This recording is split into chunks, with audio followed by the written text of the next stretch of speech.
In this video, we are going to see how we can block the event invites on Facebook. So if you're getting a lot of invites from your friends or just people that is added to your profile and you want to ignore those invites, you want to block those invites, here's how you can do it. First of all, just click on the profile icon on the top right hand corner. Click on the settings and privacy and click on settings again. And from here, the most visited settings will be blocking here. You will find it on the front, but if not, you can click on search settings and write that settings and you should be able to see it.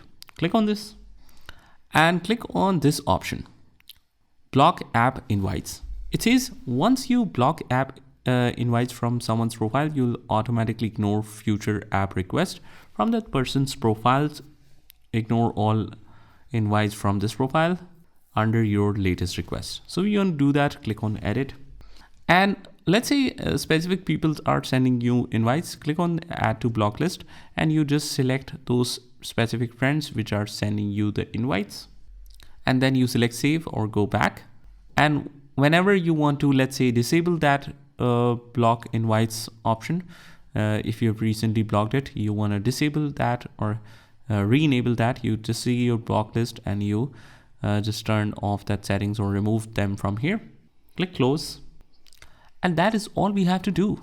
So pretty straightforward process here, guys. I hope you found this video helpful. And if you did, hit the like button and subscribe to our channel, and I will see you in the next one.